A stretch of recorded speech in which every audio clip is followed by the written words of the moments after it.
ಬಿಲ್ಲಿನ ಬಗ್ಗೆನೇ ಮಾತಾಡೋದು. ನಾನು ಮನೆ ಕೇಳಕತ್ತಿಲ್ಲ. ಉದಾಹರಣೆ ಕೊಟ್ರೆ ಆಗ್ತದೆ ನೀನು ಪ್ರತಿ ಸಲ ಈ ರೀತಿ ನಮ್ಮನ್ನ ಕೆಲಸ ಮಾಡಬಾರ್ದು. ಬಿಲ್ ಬೇಕಾ ಬೇಡವಾ?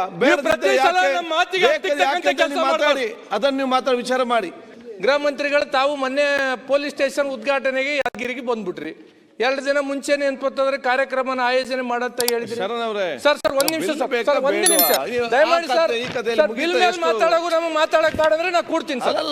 ಅಲ್ಲ, ಬಿಲ್ ಮೇಲೆ ಮಾತಾಡೋದು ಬೇಡ ಅಂತಂದ್ರೆ ಮಾತಾಡಿ, ಬಿಲ್ಲಿಗೆ ಸಂಬಂಧಪಟ್ಟಾಗೆ ಮಾತಾಡಿ. ಕೆಲವು ವಿಷಯಗಳನ್ನ ನಾವು ಕೇಳಬಾರ್ದು. ಕ್ಲಾರಿಟಿ ಅಂದ್ರೆ ಪ್ರತಿ ಸಲ ನಾವು ಮಾತಾಡಿದಾಗಲ್ಲ ಮಾತಾಡಬಾರ್ದು. ನೀವು ಬಿಲ್ಲಿಗೆ ಸಂಬಂಧಪಟ್ಟ ಹಿಂದಿನ ಸ್ಟೋರಿಯಲ್ಲಿ ಹೇಳಿಕೊಂಡು ಬಂದ್ರೆ ಎಷ್ಟು ಜನಗೆ ಮಾತಾಡ್ಲಿ ಆಗ್ತದೆ ಬಿಲ್ಲಲ್ಲಿ? ಬಿಲ್ಲಲ್ಲಿ ಮಾತಾಡಿ. ನಿಮ್ಗೆ ಬಿಲ್ ಬೇಕಾ ಬೇಡ? ಯಾಕೆ ಬೇಕು, ಯಾಕೆ ಬೇಡ?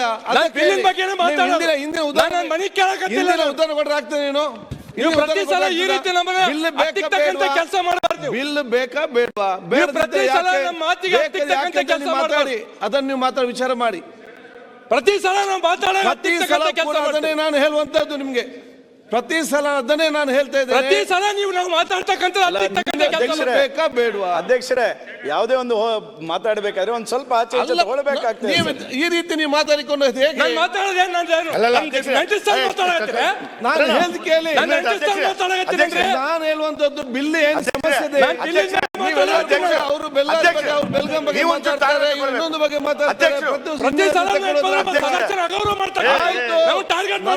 ಗೊತ್ತಿದೆ, ನಾನು ಹೇಳ್ದು ಕೇಳಿ.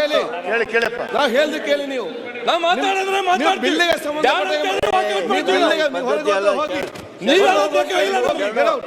ಅದು ಹೇಳ್ತೇನೆ ನಾನು.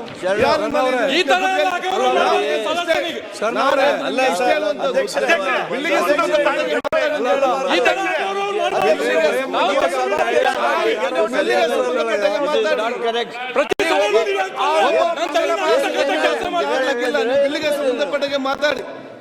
ಬಿಲ್ಲಿಗೆ ಸಂಬಂಧಪಟ್ಟ ಮಾತಾಡಿ. ಆಯ್ತು, ಬೇಡ ಮಾರ, ನೋಡಿ ಆಗಿದೆ. ಆಯ್ತು, ಚನ್ನಬಸ ಮಾತಾಡಿ. ಅಧ್ಯಕ್ಷರೇ, ಹೊರಗೆ ಹೋಗ್ತಿದ್ರು ಹೋಗ್ರಿ ಅಂತ ಅನ್ಬಾರ್ದು. ಸಮಾಧಾನ ತಗೋಬೇಕಾಗುತ್ತೆ. ಆಯ್ತು, ಚನ್ನಬಸ ಅಧ್ಯಕ್ಷರೇ, ಆಯ್ತಾ ಕೂತ್ಕೊಳ್ಳಿ. ಆಯ್ತು, ಬೇಡ ಮಾನ್ಯ ಮಂತ್ರಿಗಳು ಅರಿವು ಮಾಡ್ತೀನಿ. ಮಾನ್ಯ ಕಾನೂನು ಸಚಿವರಿಗೆ ಹೇಳ್ತೀನಿ. ನಾವ್ ಏನ್ ಮಾತಾಡ್ತಾ ಇದೀವಿ ಅಧ್ಯಕ್ಷರೇ? ಸರ್ ಅದು ಮಾತಾಡಿದ್ದು